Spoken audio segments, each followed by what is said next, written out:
There we go. Okay. But other people I've gotten feedback from folks who have pointed out that this policy is discriminatory, particularly to students who get busing, who aren't getting the benefit of free transportation after school, on weekends, and during the summer. And so, when I inquired about it, the response that I received from the DOE is that for students receiving busing, but participating in afternoon or weekend activities, schools can request 2-trip Omni cards via an online form. And it's a separate Omni card meant specifically for that purpose. But even this seems a little inequitable. Oh, are you okay? Yeah.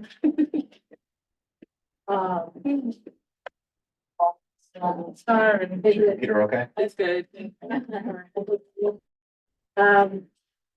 So one parent pointed out to me that they really need to add this point to the Omni section of the DOE website. Parents shouldn't have to go hunting for this information for one thing. But this remedy isn't quite equal because their access to the student issued card shouldn't be limited, and families shouldn't have to go to this special online form to access it. And a lot of these parents are paying for private car service because the failures of OPT to not provide them busing, and those families don't get reimbursed for the failures of the office people transportation. Yes. The Omni is, you get up to 4 rides a day. Yes. And then over the weekend and over the summer. Yes. So why don't they just give the same, it should be the same thing for the kids who are busing. Or it should be the 2 rides a day and then 4 rides over the weekend and then over the summer. Like there should be, doesn't make any sense. Like if there's kids that are busing, they should just give them the 2 bus Omni card. Oh, or whatever. Yeah. I mean, just on that, they're not gonna use the 4 rides a day. I mean, some kids walk to school and they have. No, it doesn't make any sense to me. Yeah. I guess what I'm saying is I agree. Yeah. So all students have a card regardless of distance from school. I'm sorry. All students receive the card regardless of their distance from the school, or only kids who that previously bought the card. That you had to be a mile. I think that You had to be the a mile from the school. kids who walk to school don't. Right. No, but some kids live a mile from school and they walk. Right, And but they get the technically, card, that right. enough. Because technically, you give them to the kids who need. But the argument you are making is every student should just get in regardless, Yes. so that they have Yeah, access over absolutely. Just give weekends them and to summer. Kids And who then live near after the school don't have the weekend and summer. And it doesn't necessarily mean that it's just an equitable thing to do. Like, what if there's a trip or there's they want to go see a museum? Like, just make the city accessible to students. Thomas in San Francisco, all kids right. Yeah. And your kids are right free. I don't understand why that's not the case in New York City. Yes, metropolis. Yeah. Oh, we have a comment. I mean, we're not taking, oh, we'll take it. We'll take it. Yeah, Kim? Kim Wanless, would you like to ask a question or make a comment? Yeah, sorry, I put it in the chat. My son takes the yellow school bus and then he still has to take a bus and a train home. Oh, So that's a very cool. Yeah. it's a long ride. Yeah, And sometimes I can pick him up if I leave work early, but most times, you know, I have someone who gets him from the bus, the yellow bus. and it would be great if he had an Omni card and didn't have to. Oh, yeah, sure. Understatement. Yeah, everyone should have said, they should just give them to.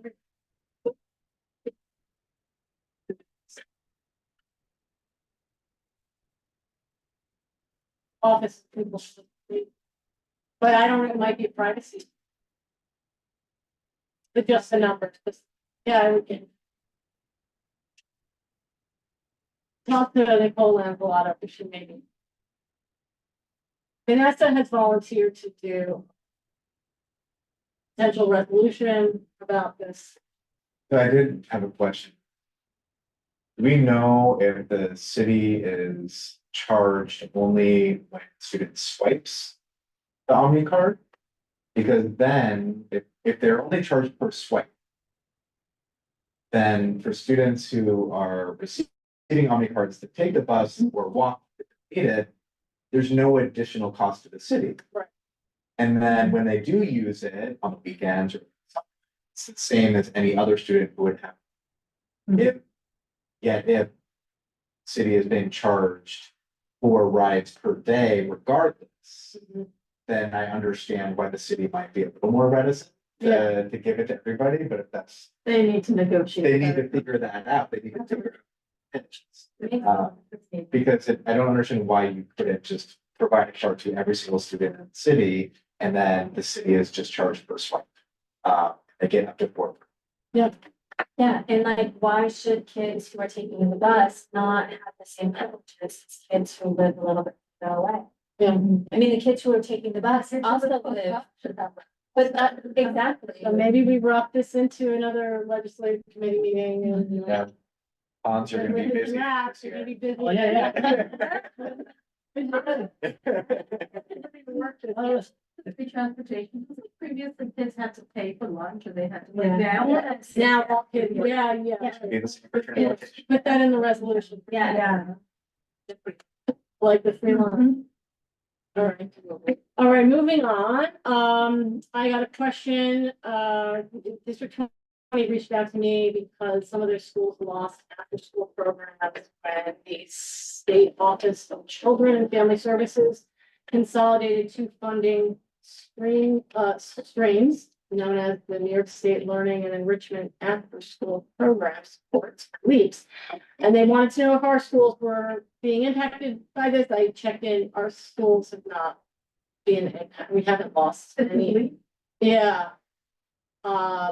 From my conversations with the superintendent, none of our schools have lost after-school programs. 50 minutes. Yeah, I know, 88 used too, but Because when I was there, they say that they provide support. Don't do that. When I asked specifically. well, anyway, That's a thought. different conversation. We have not, to my knowledge, lost any actual. And finally, I just want to remind people about the community session at PS 372 regarding the Gowanus Canal area-wide soil vapor intrusion investigation. Join DEC and DOH, Department of Health, to learn about the Gowanus Canal soil-wide vapor intrusion investigation, Thursday, September 19th, from 7 to 9 p.m. at PS 372, which is 215 First Street, and I will add that information to the chat. And now we can move on to the candidate interviews. So we have we have 3 people to interview tonight.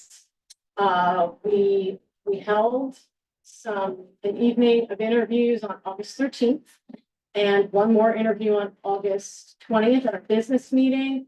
We announced the deadline of September 3rd to accept final applications. We received 3 more applicants. This will be the final interview. In total, we received 1 applicant for the multilingual learner seat and 10 applications for the general seat. Members of the public can read all the candidates' statements in the document that I chat now. And I'm going to begin person who is here. I'm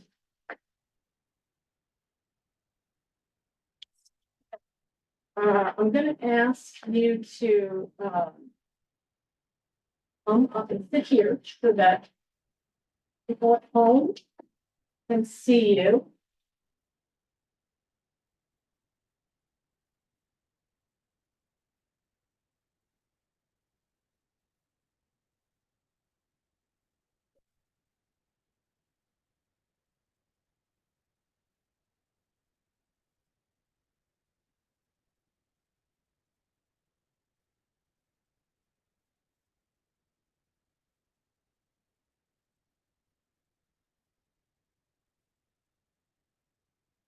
So our candidates for tonight are Angelica Jadunan, Jadunandan.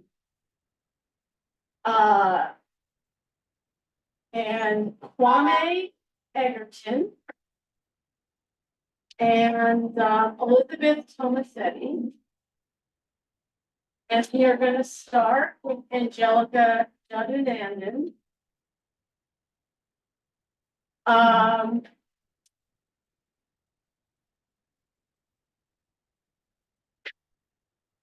So can somebody do a little timer? I got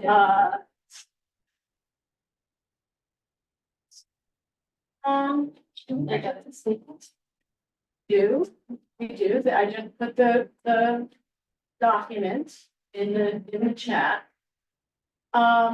Okay, so here are the rules for this interview. Candidates will be asked 6 questions and have 3 minutes to answer each.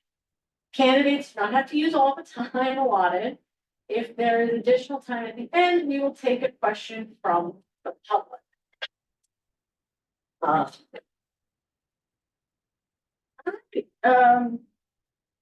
Angelica, why don't you tell us something about yourself? Why do you want to run?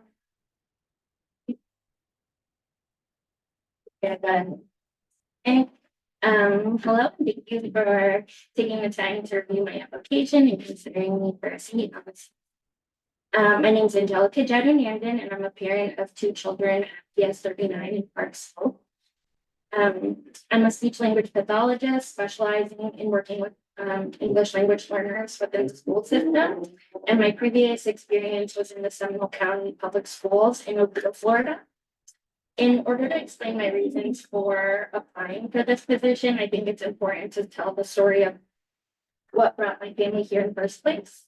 My 6-year-old is transgender, and going to school in Florida just wasn't a safe option for us. After months of research and Googling LGBT-friendly neighborhoods, I came across the website of a school whose monthly calendar included a meeting for parents of gender expansive kids, or POJEC, as we call it, at PS 39. I added them to my list of schools to call to ask about their policies before making such a huge move. I called several schools around the city, and that made me feel safer or more sure than PS 39. During our conversation, I mentioned that my child is transgender, and the person I spoke with answered with a reassuring, "Oh, mine too." And she proceeded to tell me about the school's gender neutral restrooms and pronoun pins the students make for the teachers to wear.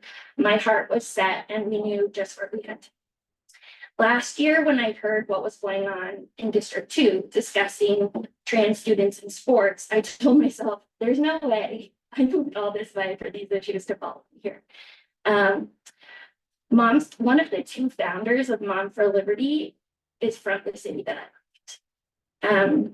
Right away, I started researching how I could be more proactive within my own district. And at the time, there were no vacancies on the CEC, but when I received the email asking for applications this year, there was no question in my mind about applying. I hope to bring a necessary voice and point of view to the table and continue to advocate for my children. Thank you so much. Listen, do you have access to that? I do. I wanted to talk a bit about CEC 2. As you know, this is very council.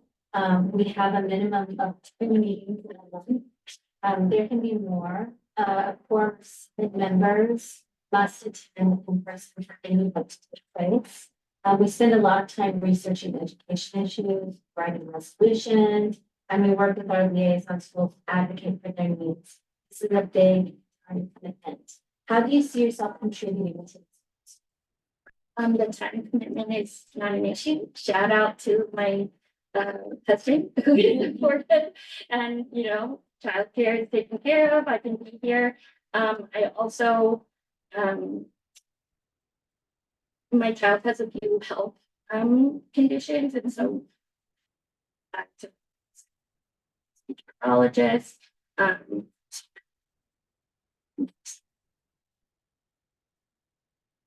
So much. Is Elizabeth Sanders on the call? Yes, Do alcoholic and I am. I think we're just gonna do them one by one. Okay.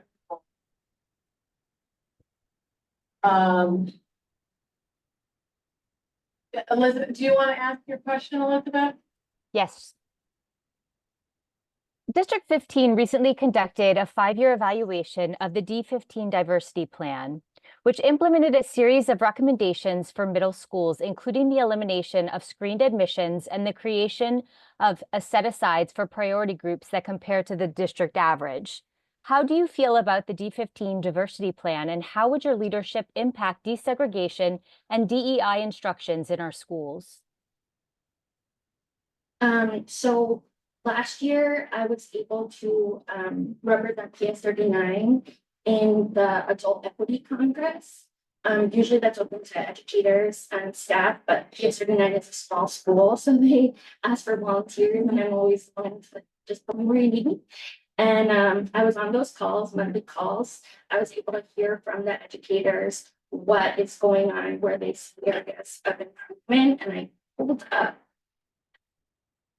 some of the things. Suspensions, referral rates, CRSE, data-driven decision-making, resources, classroom instruction, the parent voice, discipline code infractions, and restorative practices. And so I got to hear from the educators those issues.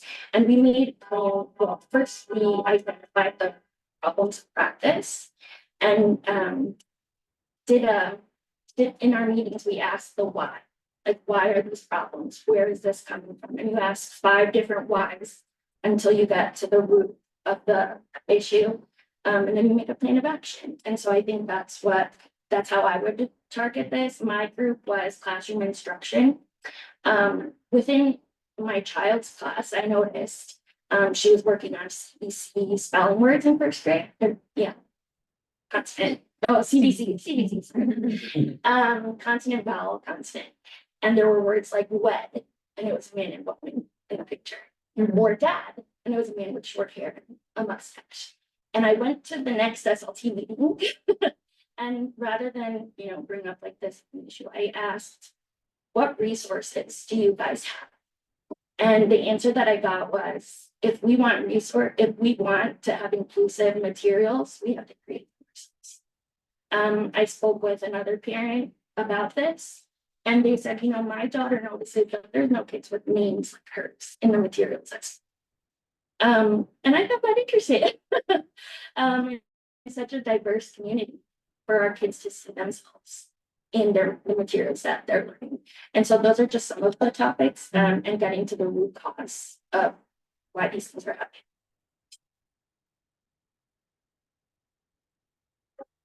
Elizabeth, do you want to ask the President's Council's second question? Yes. Okay. Inequity is rampant in our schools. PTAs and PAs are not spared. Some PTAs in wealthy areas raise $1 million, while others raise $500. Is this concerning to you? What strategies will you employ to engage with and empower parent groups like PTAs and the President's Council?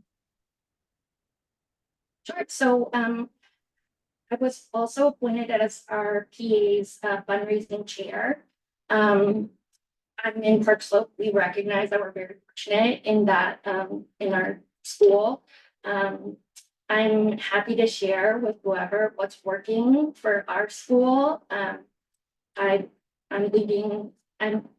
working at the calendar the whole year. But I also think it's important to look at those fundraising, the raising funds is kind of a Band-Aid sometimes on the bigger issue of funding for schools. And so I think it's important, our principal sent me the there was a committee the Fair Student Funding Working Group and their recommendations on how to allocate funding. So I think it's important to start there and what our schools need. And then, yes, I'm happy to help whoever needs suggestions for anything. Vanessa, I'm gonna turn to you for that.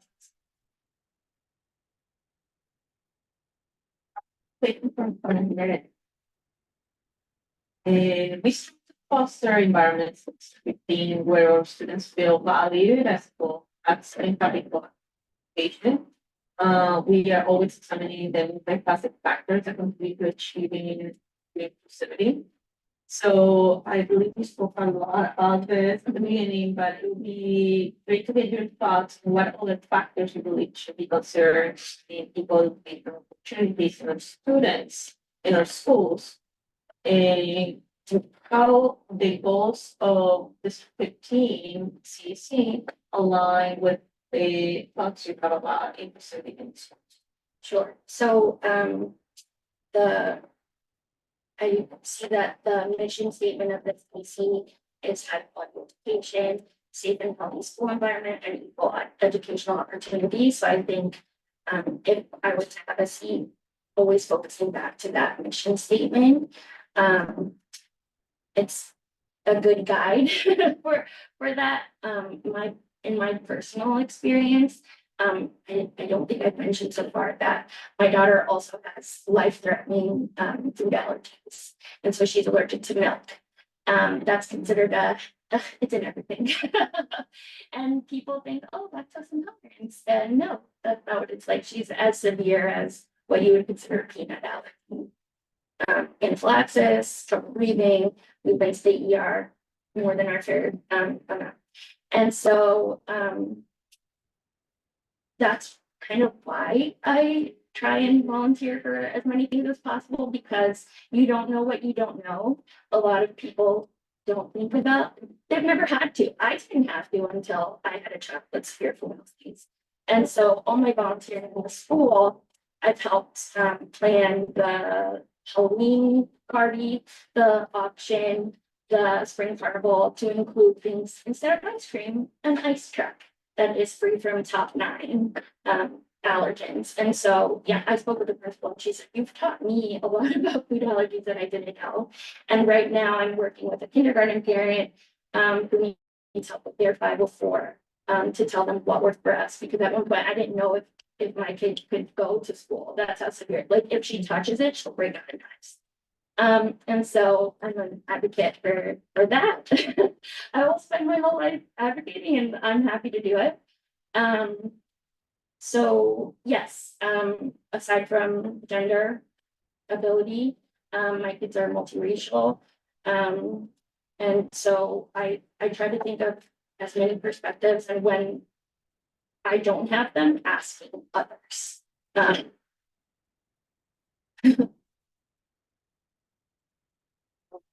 Hans, do you remember your question? I have it here. Do you want to? Yeah, I think, can you make it? I'm gonna begin. Hans had a really good question. Give an example of a conflict and how you resolve. I watched the interviews from and the best answer I could think of was I have a 5 and a 6-year-old, so that's daily. Gentle parenting has equipped me with a lot of patience, and I think that translates over to working with conflict in general. Is hearing both sides, making sure everyone feels respected and that boundaries are respected. And then coming to a compromise that works for everyone. That said, another conflict was, where am I sending my kid to school when I'm flipping? And there's some things that I won't compromise with. The same preschool teacher who at first, when I talked about food allergies, was so warm, gave me her phone number, was like, I'll go over every ingredient of everything with you. When my child was ready to change her pronouns, I called back and said, do you have experience with this? No. Very short. Very cold answers. And it's not a conflict that that I'm willing to accept, or compromise on. And so the way that I settled that was moving my family here. So sometimes you compromise and sometimes you just do what's right. Thank you so much. We can go if there's a question from the public, if anybody wants to raise their hand. Yeah, any questions from those joining us via Zoom?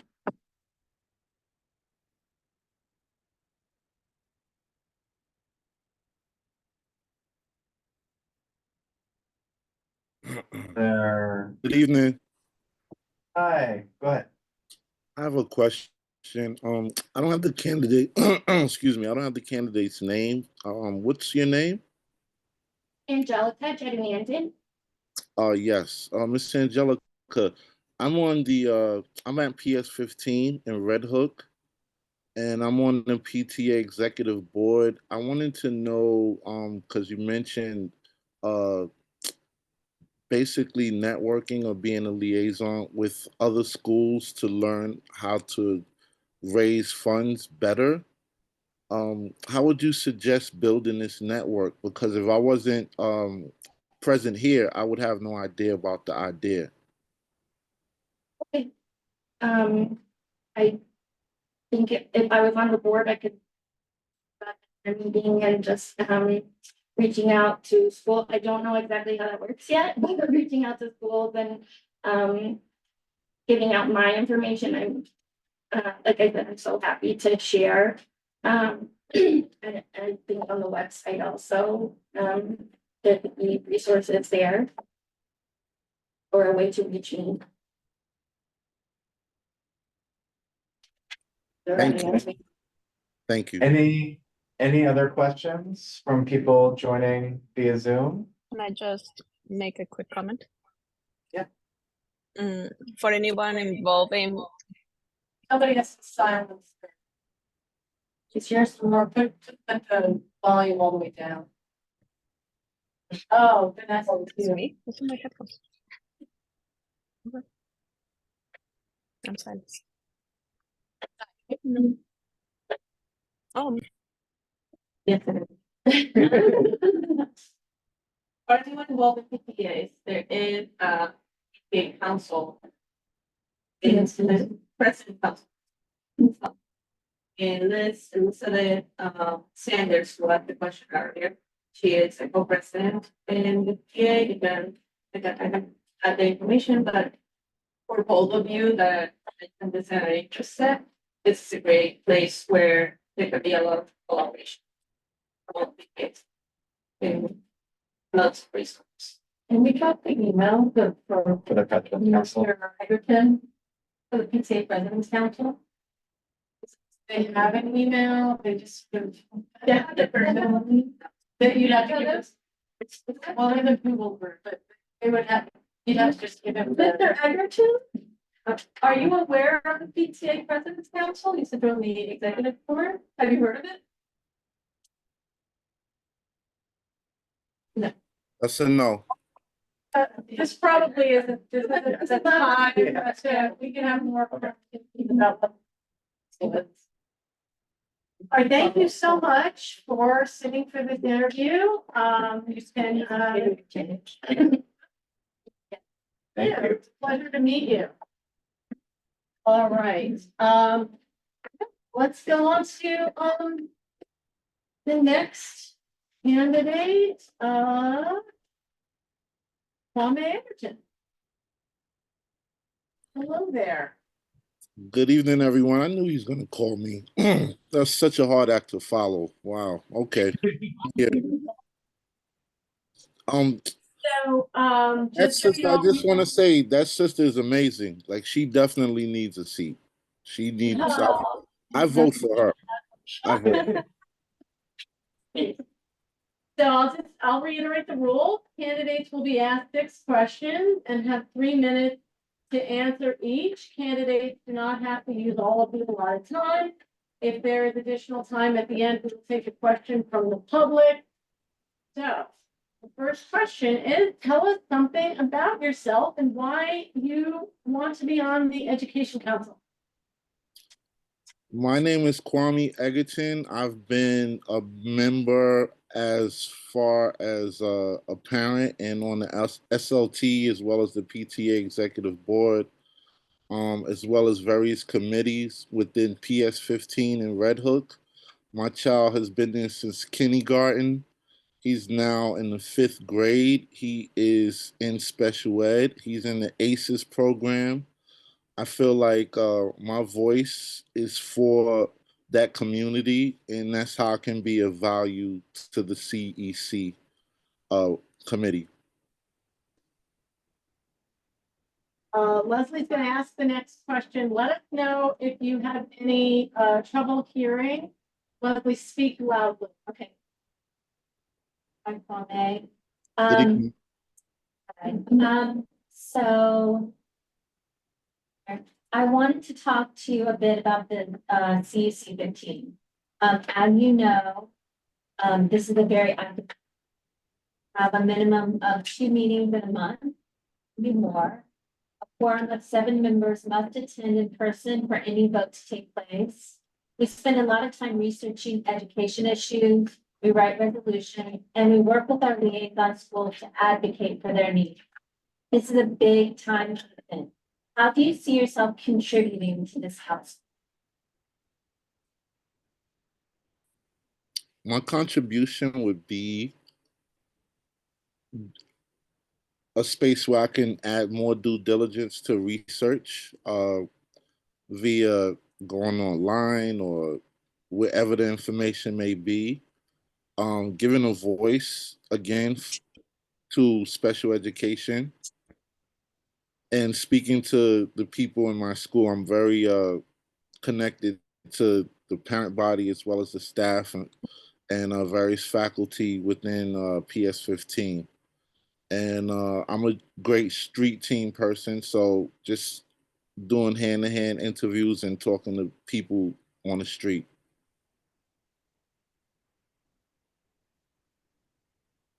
Well, I'm going to turn it over to our President's Council co-president, Elizabeth Sanders, who's going to ask you 2 questions.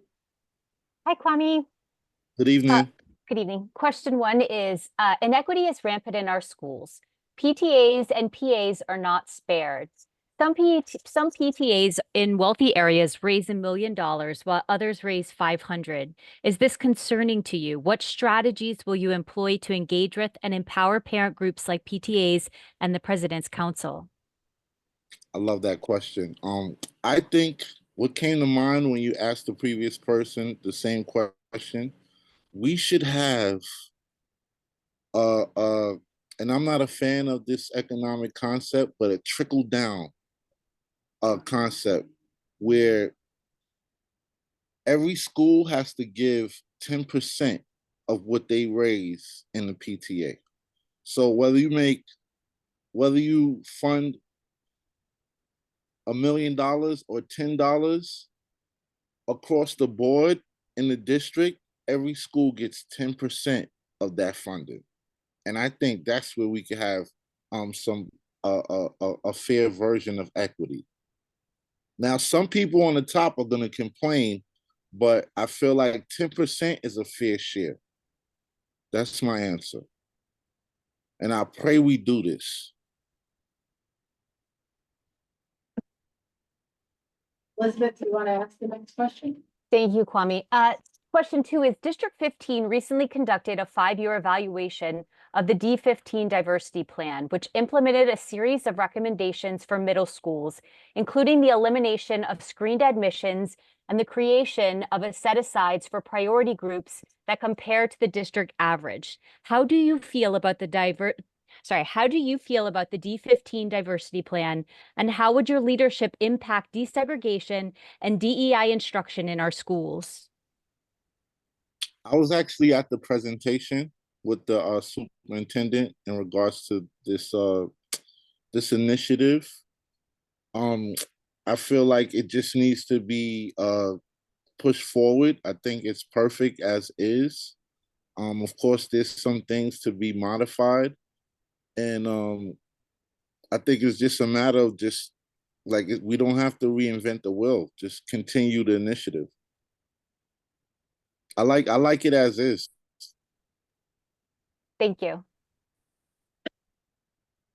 Vanessa? Yeah, thank you for your answers. And as I mentioned before, we strive to have inclusivity and equal access to education in our district.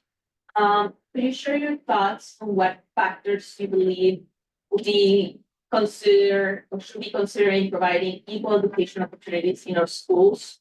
In how you can contribute to District 15 goals of inclusivity within your duties as a CEC member? Most of that was inaudible. I'm having Speak louder. Ask it again. Okay. My question is, could you please share your thoughts? I don't know if you can hear me now. I can hear you better. Okay. Could you please share your thoughts on the factors that you believe should be considered in providing equal educational opportunities in District 15? And how you can contribute to District 15 goals of inclusivity as a CEC member? In regards to equal opportunities in District 15, I like the fact that there are a few magnet schools, which gives students outside the district access to some of the schools that offer more to a student than in their geographic area. I feel like we should have more magnet schools available in the district, so we have more options, specifically some schools which are in more affluent areas and have access to more resources, just based on their geographic locale. And that's it. I think just more magnet schools, because that opens up the district. Hans, do you want to ask your question? Oh, can you hear me? Yes. Yeah. Let's see, actually, can you give me one example? When was the last time you have the confrontation with somebody? Or both party was not in the same line? So how do you fix that problem? Like, do you make the people get fired? You write a letter? Can you give me one example? Um, If you understand, let me know. yeah, I got an answer. I have it written down. Give an example of a conflict and how you resolved it. Okay, I was at the playground with my son. We're playing tag. I'm running around like I'm 10 years old too. And my son has special needs. And the children who he started playing with um, were neurotypical or just Gen Ed. And he's trying to keep up with them. And he got frustrated. And they seemed to get frustrated too because they wanted to play with him. So I said, how about we play a different version of tag? And what we did was we made teams. So basically it was me, my son, and another player. and then there were 3 other children who were on the other team, and they seemed to like the concept, and we all played together.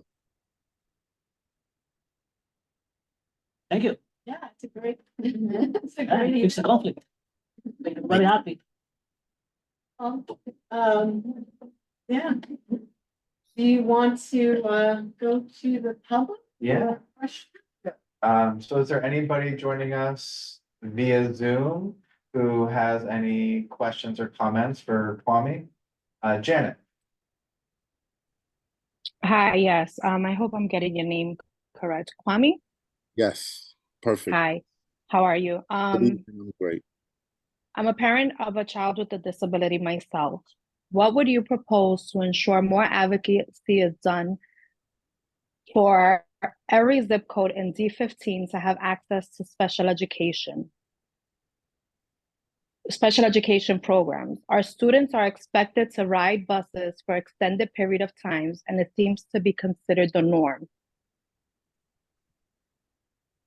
So the question is in regards to transportation, or is in regards? So the question is in regards to promoting more advocacy around special education, ensuring that our local community schools are providing the services that our students need so they don't have to ride buses for extended period of times to receive an equitable education. So are you open to ensuring that more advocacy is done within our CEC in regards to special education? Absolutely. I'm a walking billboard for just advocating for special ed students. I actually don't, when I speak to people, I don't even say my child has a disability. I say he has a different ability, because I feel like when you put the dis in front of ability, it's too akin to disrespect, and it gives a negative connotation, and I just don't like to refer to children with those different abilities in that way. So that's the first thing. And then I just educate people, each one teach one. I feel we just, like in PS15, my principal is a huge support and advocate for children with different abilities. And I feel like the more we reach out to parents who are not in that community, the better we serve ourselves. Right. I respect your choice of words on how to describe a child and their abilities. In my personal take, I use disability because our government and our system is set up in a way that if we don't acknowledge the disability, our children don't get what they equitably deserve. That is why I use the word, and I use it loud and proud, but I understand your perspective. There's a second part to my question. Would you be open to creating a subcommittee for special ed that includes parents from varying D15 zip codes, regardless of race, gender, socioeconomic status, and so forth? Absolutely. Yes. All right, so I look forward to working with you because I want to ensure that our students are not neglected and that we continue to bring more special education services to D15. Thank you. In regards to the busing, I would love a committee to figure out how to make that better, because every year it's a nightmare for parents who have to rely on busing. And I know we are one of the biggest metropolitans in the world. There's no way we should have this big of an issue with busing. So 100%. I certainly would love to organize a committee if I'm on the CEC and figure this out before the next school year, because something must be done. Thank you so much. I appreciate your answer. Anytime. Thank you. Thank you so much. Kwame, those were really great answers. I'd like to move on to the next candidate, especially. The next candidate is Elizabeth Tomasetti. Is she on the call? Hello. Yes, can you hear me? Oh, yes, hello. Hi, everyone. All right, I'll just read the rules again so that you know candidates will be asked 6 questions and have 3 minutes to answer each. Candidates do not have to use all the allotted time. If there's additional time at the end, we will take the question from the public. Okay, Elizabeth, tell us something about yourself and why you would like this seat on the council. I'm a parent in District 15. I think a lot of the reason that I'm here is not so different from Angelica's reason, which Angelica, I can't see you on the screen, but I want to reach out to you after this meeting. I do not work in education. I'm a local A29 union scenic painter for film and television. I'm an artist. I've worked with kids in terms of like after school programs and community programs. And my child she's 9 years old and she is in her second school in District 15.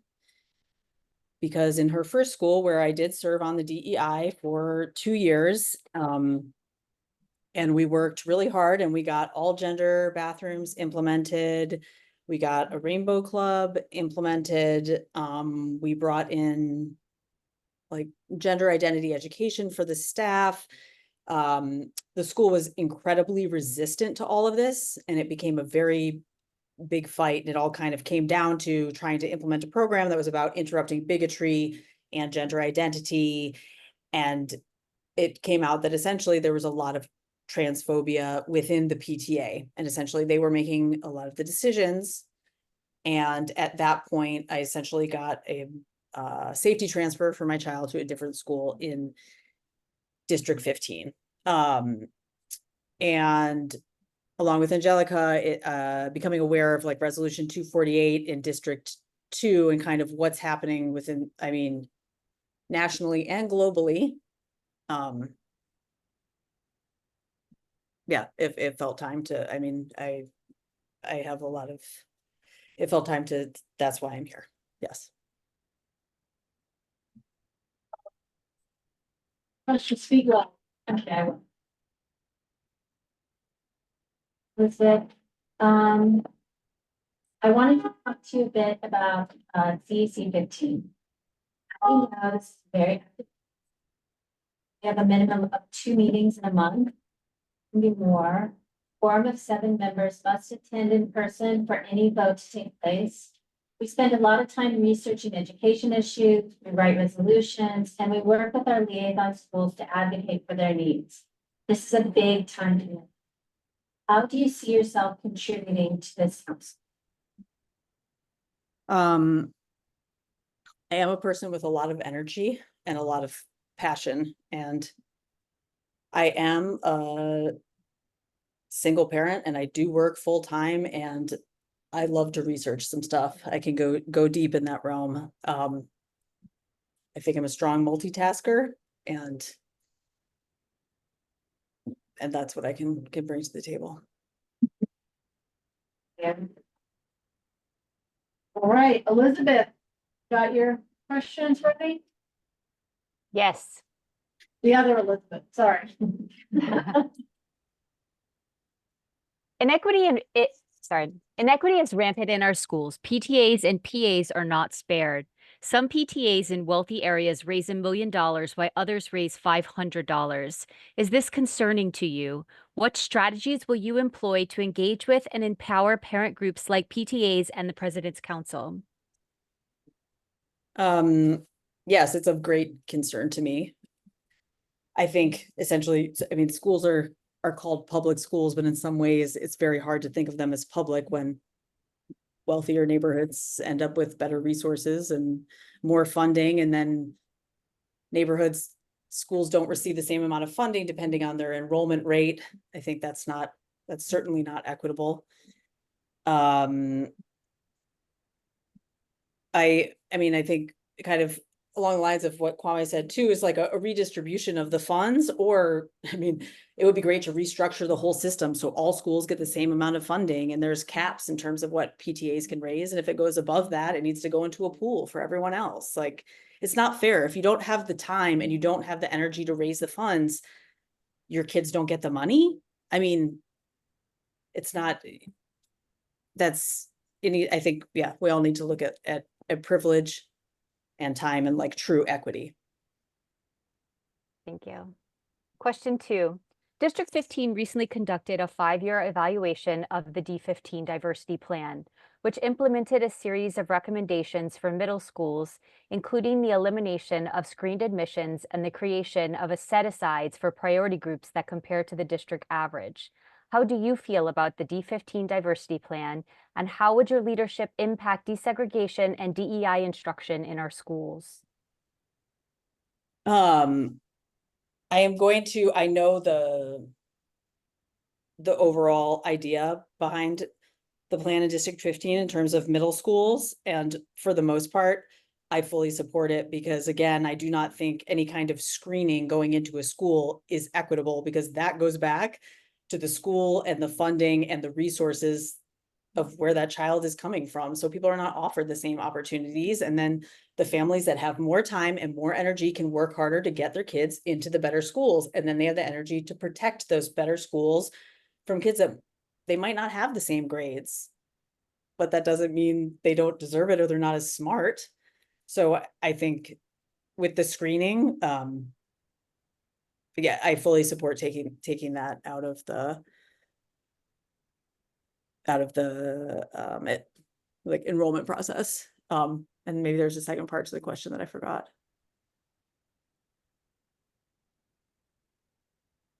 I can stop there. I don't. Okay, thank you. On to question for Vanessa. Elizabeth, can you please share your thoughts on what factors you believe should be considered in providing equal educational opportunities in our schools and how within your duties as a CEC member to goals of inclusivity? I'm sorry, could you repeat the question? The second half cut out. I'm sorry. I think when you had your sound on, when you turned your sound on, I could hear you before. If you want to, if it's on your laptop. It will create an echo here. Oh, okay. But how the second part was how you can contribute within your duties as a CEC member to the District 15 goals of inclusivity. How I can contribute as a CEC member to The goals of inclusivity within our district. I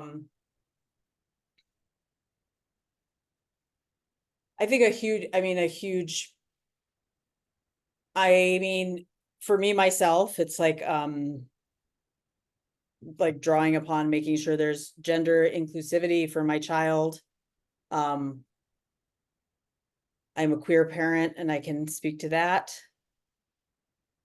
And I mean, overall, I think it's, community outreach is parent outreach in terms of like getting people involved and making sure that they actually have access, that there is language access, that there is time access that's, works for them. Like, I guess giving everyone, trying to give everyone like an equitable entry point into having the same, possibilities within, their zone, their district, like in the school system.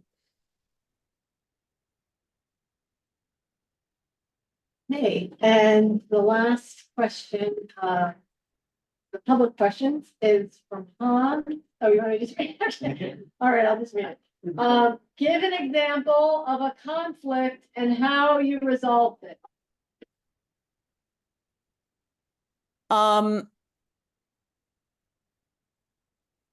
I think I would go back to the conflict of, I guess it is a conflict, more of an issue of like what my child was experiencing at her old school, what was passively being communicated to her, and trying really hard to put myself in the situation, try and change the situation, like really go hard and do it.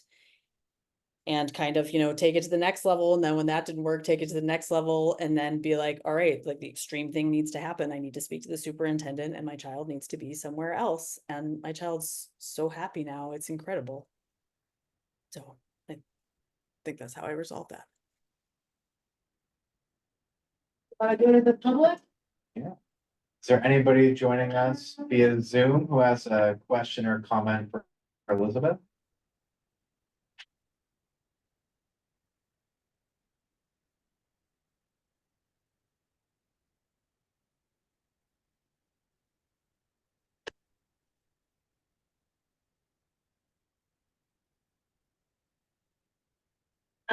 Is she, Go ahead. Yeah. nothing specific, but, can we exchange information? Is she okay with me getting her information so we can speak later? Uh, That yeah, is but that you probably Angelica? don't- Yeah, but you probably don't want to do it in a public forum. No, I mean like a, Yeah, yeah. And If you, can I give permission to whoever has my email there to share it with Angelica? Yes, okay, Angelica, you've given permission. And yeah, and vice versa, that would be great. Well, I Thank will make you. a note. Thank you. Email.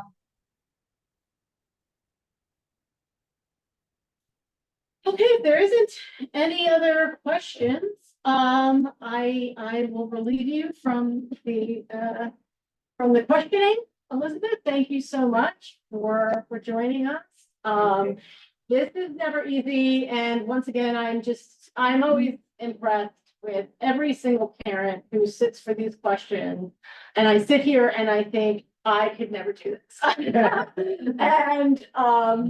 And I learn so much from all of these questions, and I take them back and I make little notes for myself about how we can improve our work here on the council.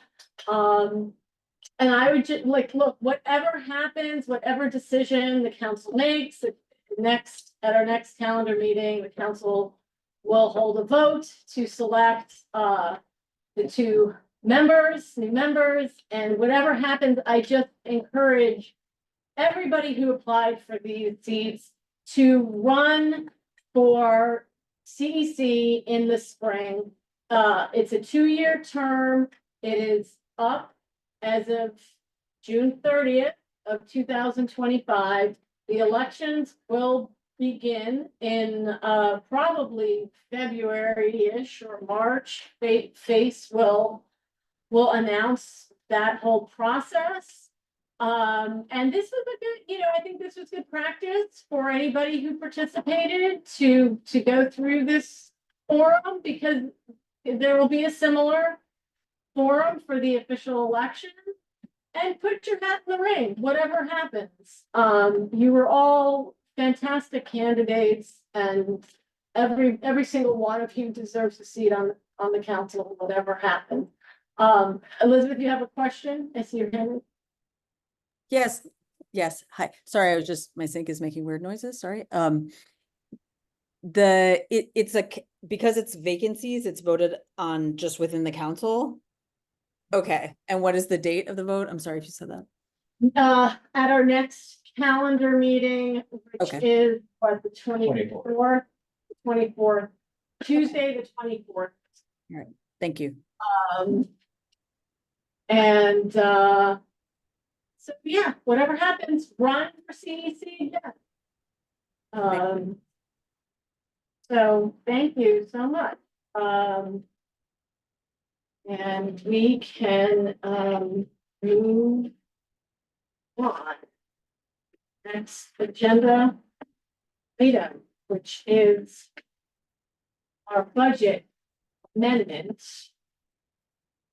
Could be in your folder, and I will put it on the screen. Okay, so it's 8:18. We do have some time, so I think we should try to get through as much of this as we can. I realize that we just elected a treasurer. But this amendment, everybody's had access to this document for a bit now. I will share the screen.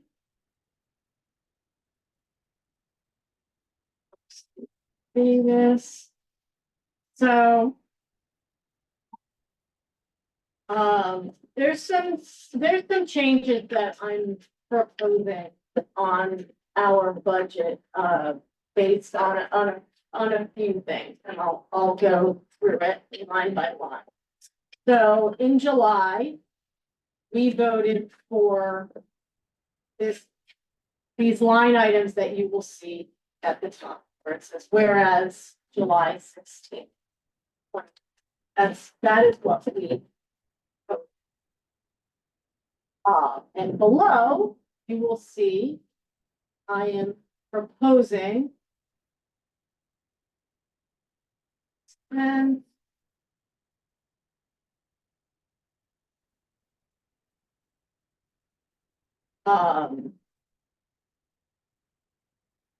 so I'm proposing that we leave the P card the same. We can't have more than $5,000 on the P card announcement. We have a P card. We received approval, right, Shanice? We have been approved for a P card, so we can begin having food at our meetings again. Well, when we give it, when it gets. Well, we haven't received it yet? No. Oh, okay. How long do you think we'll? About a month, A month? yeah, Oh. the most. Okay, so we're not gonna have food at our next meeting unless I will get food for our next meeting and then I'll just. submit for reimbursement. Okay, thank you. Very kind of you. The second line on member reimbursements and meeting expense. I am proposing an increase of $1,000 to compensate for some unexpected retroactive reimbursements that we'll be talking about in our next agenda item. And so then I reduced the tech line by $1,000, and it was split, you'll notice, into an equipment fee, which is necessary if we buy a laptop computer. We don't need another computer. Shanice seems to be fine.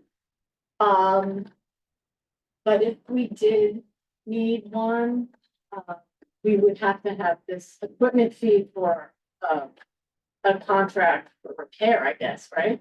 Yes. Yeah. Previously, we had listed 2 desktop computers, a tape recorder, and a headset. That sort of ended up on every single budget, and we don't need them. So that's what happened there. Office supplies, administrative assistant, travel expenses, and communication apps and templates remain the same. But then under district-wide family and student events, I increased it by $500 because July, the council approved some retroactive spending for the District 15 Diversity Plan event. Comes out of this year's budget. We couldn't pay for it out of the previous year's budget because cannot use purchase orders after April. We did not realize. So we spent already $1,201.25 from this line. So I'm proposing that we increase it by $500. We may even want to increase it further down the line, but that's what I'm proposing at the moment. And then the final line, the CEC 15 family and student events, I've reduced it by $500. Now, the legislative breakfast funds are going to come out of this line. And we may want to visit that line again, revisit that line again and pull funds from somewhere else into that. Last year, we spent $1,000. We approved $1,000. Keep that in mind. That's all that's there. So Donations. We did get donations, from a yogurt company that will remain nameless. I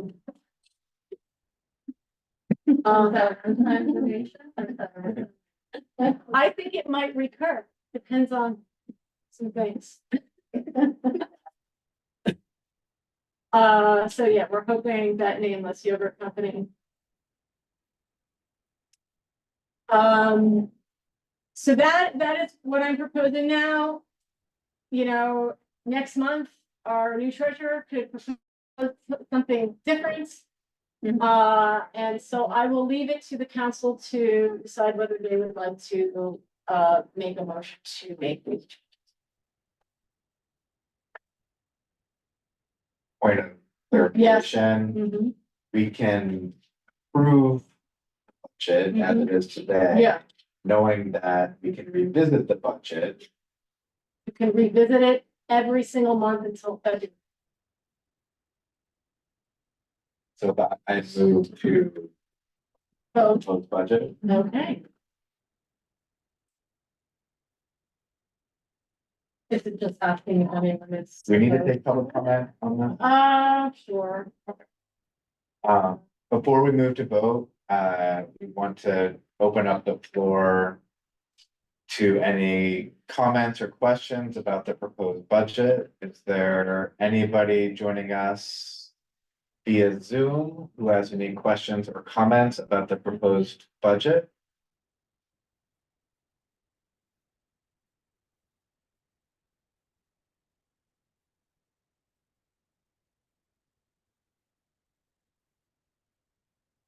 Anybody in the bungalow line? There are no questions on the bongo line. Anybody in the Spanish line?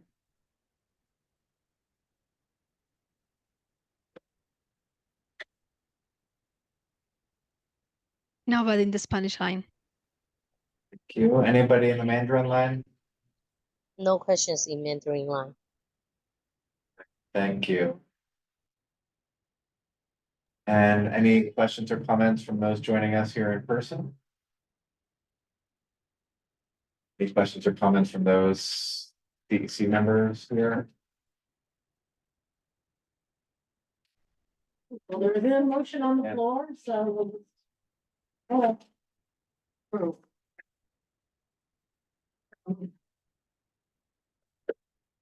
Great. We'll get a list of everyone here. We have council member Tanya Perez. Good. There you go, yes. Okay, council member Leslie King. Yeah. Councilmember Vanessa Gonzalez Wilka. Member Nancy Cruz, yes. Councilmember Tanzania. Absolutely. Jonathan Davis. Yes. Member. Yes. So yeses. Oh. Fantastic. Thank you all. All right, great. Let's move on. Spreader. I don't, I'm not gonna put that on you. Nothing to report. I did want to just have a conversation about reimbursements generally. And I pulled out this guide. Everybody should have this, who's a member. Thanks to Nancy for making sure that they sent us these folks last year. So pages 28 through 32 basically deal with these reimbursements. And you know, people should take a look at these pages. Submitting reimbursement. State law provides for reimbursement of council members, actual and necessary expenses directly related to their duties and responsibilities. Reimbursement requests must be accompanied by proof of the amount spent, usually but not necessarily in the form of a receipt, and proofs that the member attended a meeting or event or performed a function related to their duties on the council and thereby incurring the expense. All reimbursement requests must be submitted by filling out the reimbursement request form with the appropriate attachments. Each form covers a single month. Members must certify that they spent the amount requested by signing the form. The president's signature certifies that the request is in compliance with applicable rules. The treasurer signs the president's request. And there was something else that I wanted to review in particular.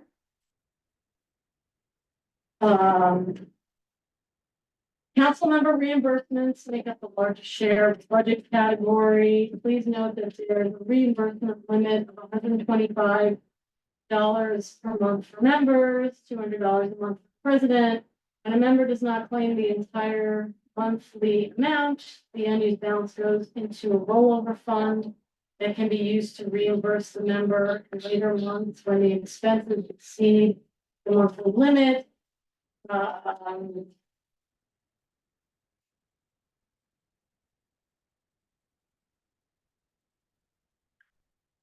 Childcare is the largest member cost item. If your council would like to provide childcare on site as an operating expense instead of member reimbursements, please consult with your FACE liaison because there are important considerations regarding providers and insurance. Cell phone and internet were added as eligible reimbursement expenses in 2020. To claim a reimbursement for cellular and or internet expenses, estimate the proportion of your total monthly bill that is attributed to CEC activities as opposed to personal business. Certify with your signature that the amount claimed represents an actual necessary expense directly related to your duties as a council member. The maximum amount you may claim for cell phone and internet combined is $75 a month, and it will count towards your monthly reimbursement. Maximum, something else that was important. I'm sorry, I'm not finding.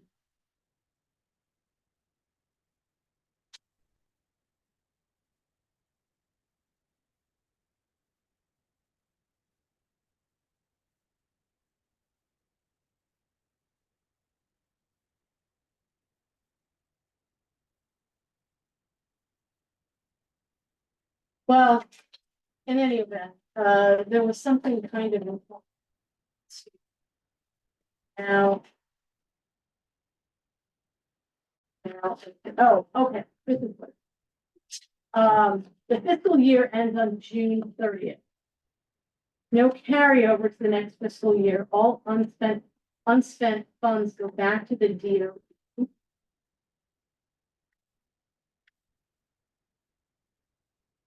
Funds can be moved between different lines, but only until late February, early March. The FBO will communicate the exact timeline each year.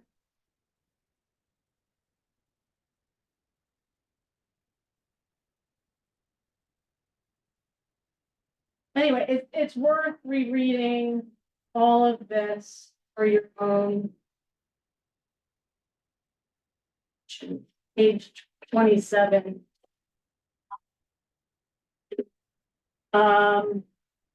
We have requests for some retroactive spend. 2023. Here.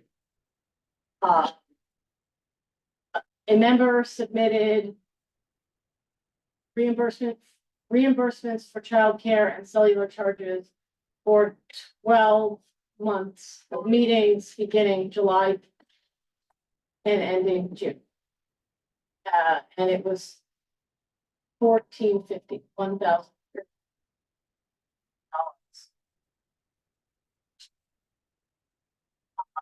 And another member, former member who is no longer on council, submitted for internet of $753.06, as well as some transportation receipts from May, June of last year.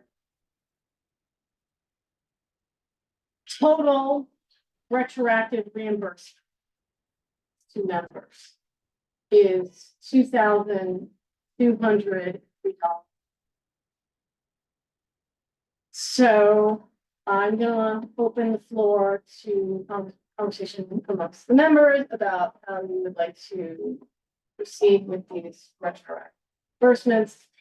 This is the reason why I put more money into that line. It doesn't fully compensate us because I only moved $1,000 there.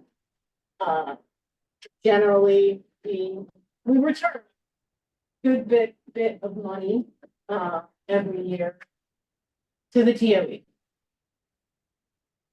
How do you feel? Oh, go ahead. Hi, I'm the person who submitted my reimbursement according to all of the provisions that were just read aloud. And I did so by the deadline, and they were approved by the president, and they were not processed. So that is why they have been added to this year's operating budget. There is another member who has been waiting for reimbursement since the spring. And I'm not certain as to why those were not processed, but she's still waiting too.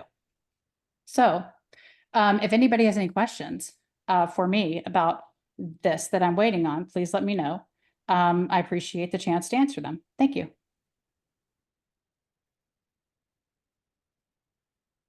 So I don't have a comment about that in particular, but I was thinking about this, particularly if I am stepping in as treasurer in the upcoming year. Even though there's some set guidelines that are in the provisions that are laid out. I think we all also know that, stuff with the city and the district can be very slow. And so if we could have some informal practices among us to maybe submit quarterly so that we have a better sense ongoing of where the budget stands. It ends up being a large percentage of the total budget coming right at the end, which can just be a challenge if there are hiccups. So if, I know that, getting this kind of paperwork and stuff in is never top of anyone's priority list, but if we could maybe try to do that quarterly so that we have a clear sense of ongoing budget throughout the year, I think that would be helpful to smooth things out. I think it didn't, we also held up a little bit because we've been trying to build our budget to. Yeah, you need quorum to do it. That part but also that- why there's delays. Is that right, or am I misunderstanding? So the delay on Donalda's reimbursement is due to a lack of, I want to just get the facts. So the reimbursement was submitted the Friday, June 28th in the afternoon. The last day to submit reimbursements was Sunday. I signed the reimbursement immediately Friday afternoon as soon as I received it. I'm not sure that it's reasonable to expect our SGO on Friday afternoon to process something when the deadline is that. It's not a good idea to submit. It's just not a good idea to make a reimbursement the last possible day in the afternoon before the deadline. It is preferable to submit on a regular basis to give people, because keep in mind, next year, there will be a completely new council. And if people wait until June 28th to submit a year's worth of reimbursements, I'm not going to be here to sign. And the next council may not prioritize voting to retroactively use their funds to reimburse that council. And all that, I fully support reimbursing you, but that's just I'm just expressing the facts of, it's just not wise. It's just not. I appreciate your support, Antonia, and I also appreciate that both the member who's been waiting and reimbursement since the spring and myself both met the guidelines that the DOE has set forth. So I fully understand. And I also, I think that this particular discussion is a little strange because I don't actually, like, I just contacted the other person who's waiting for the reimbursement. She still hasn't received them from the spring. And she asked me, well, you know, if they're talking about our reimbursements, did anybody else submit for reimbursement last year? And as the person who served as treasurer, I'm not certain because I wasn't the only person to sign off on reimbursements. I know that you signed off on reimbursements for members, so I don't know, is this session about debriefing reimbursements from last year? Did the people that you signed off on get reimbursed Session last year? The session is about, Who's waiting with the other? yes, voting, the session is about voting to ensure that people get their reimbursements from last year. That is what I'm trying to accomplish, but I'm also saying, let's do a little bit better next year so that this doesn't happen. I don't want anybody to be in this position where the next.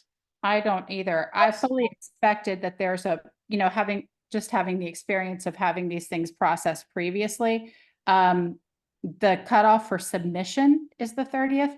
The cutoff for actual entry by the individual is not the same date as the cutoff for submission. They're not the same date in terms of financial processing, which is why I thought it was completely acceptable and pretty normal for people to submit at a deadline, because it's the submission deadline for our members. It's not the submission deadline for the folks who process that financially, who work for the system and do the financial management component. That has a lead time of another week and a half. It's about 10 days, which is why I felt totally comfortable doing that. But I appreciate the information, and I can submit on a monthly basis going forward. And thank you for calling that to my attention. Thank you. I had one quick comment, and I know Anthony has his hand up. Anthony, yes, let's get Anthony. But I just wanted to say, I advocate for just approving the reimbursements now, and all of us committing to submitting monthly or bi-monthly and submitting our final reimbursements by the beginning of June, knowing now that the DOE doesn't necessarily honor the timeline of when things are processed potentially. Yes. But I'll also say that there's an option to submit yourself every month, and maybe that is better model to, since they're just learn from this moment that whatever's going on, I don't know why it has a delay, but you can, and maybe we should encourage everybody to please submit every month. So then there's not, then everybody's safe from this shit. And I did say in June, please get your reimbursements in by the first week of June. I remember specifically because our SGO told me, get your reimbursements in by the beginning of June, because the very last day that they can process them is for that year. But anyway, let's go to Anthony. So I just wanted to say a couple of things about the system that is used to process your reimbursements. That last week of submission, the system is overwhelmed, so it takes longer to submit one reimbursement. So I can imagine 12 of them in one shot. It's a lot, it freezes, it lags a lot because there's a lot of submissions being put in at one time. Then the SGO has to go through each of your documents that you submitted to make sure that all these reimbursements have the proper documentation, they're all signed, they all match, things of that nature.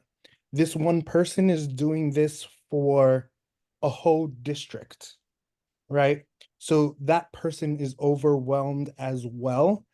So my recommendations will be to submit them monthly at this meeting or at your calendar meeting. You can sign them off that right there and then and give them to your AA, and that could be submitted the next day, instead of waiting to the last minute and run into this problem. essentially. I know it's frustrating. I was the one for my last council who was the person submitting these because they didn't have an AA. And I know the frustration of just putting it in, and then the frustration from the council members who don't receive their reimbursements. So yes, even if you don't submit it monthly, my recommendation would be by May to have them inputted for the rest of the months, and then June, you can submit just that one for June, essentially. Those will be my recommendations, but it's up to you what you do with your reimbursements or how you submit them. Thank you, Anthony. So, yeah. I think that is everything that needs to be said about that. I would like to make a motion to approve retroactive spending of this amount of $22,203.06 for reimbursements for our two council members. Second. Did we go to public comment on this? We should have. Any comments or questions? Retroactive pay for reimbursements?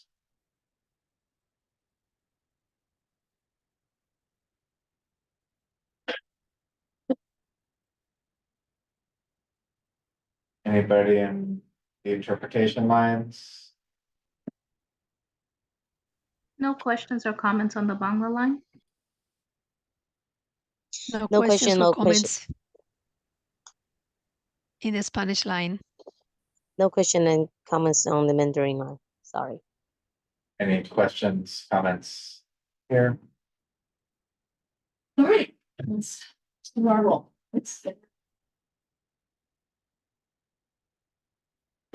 Councilmember Anthony Carroll. Councilmember King. Member Gonzalez Milka. Finance Cruz, I approve. Councilmember Tanzania. Councilmember Jonathan Davis. Councilmember. 7.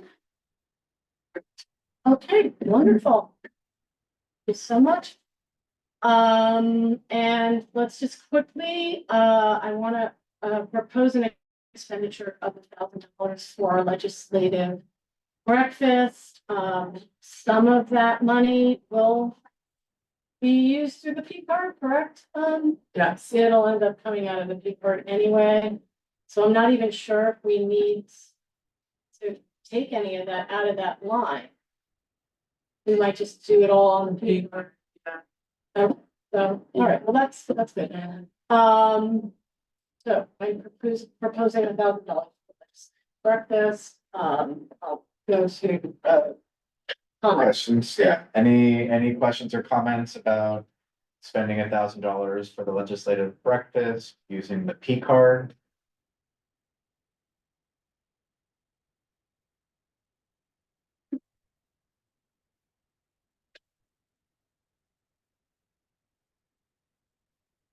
Anybody on the Bangla line? There are no questions or comments on the Bangla line. Anybody in the Spanish line? No questions or comments. Anybody in the Mandarin line? No question and comments. Anybody here in person? Council members? No. Yeah, I don't have that number right in front of me, but we allocated $1,000. We didn't go over. We have a document with it on it, I just don't know what it is. Just to make sure that we have enough, because we can always repurpose that money. So let's task our new treasurer with an accounting of what we spent on that legislative. All right, so I've made the motion. Anybody wanna? Second. Jonathan seconded the motion. Councilmember Jenny Bro. Approved. Councilmember Leslie King. I approve. From this, good approved. Councilmember London. Councilmember. Councilmember. Approved. 7 approvals. Passes. Great. Shanice, would you be able to share like the documentation? Your rigid stuff? And did all the, Oh, and done all that. she had a format.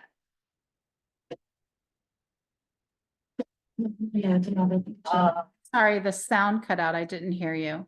I heard Oh, my, if you could, after that it went silent. yeah, if you could share the treasurer documentation that you had from the past year for legislative breakfast or just for monthly reports, that would be Sure, super. I'll share you in the treasurer's report, Google Doc. Okay, thank you. All right, it's 8:50. We have our security guard is breathing down our neck over here. And I am going to, motion to adjourn. I will move the liaison conversation to our next business meeting probably. So motion to adjourn at 8:51. Is that anyone? Second. I second. Okay, third, fourth. Okay, thank you, everybody. Good night. Thank you to all the candidates for joining us. Please, join us at PS 15 on Tuesday, September 20th for our first calendar meeting of the year. And good night, everybody. Go watch the debate.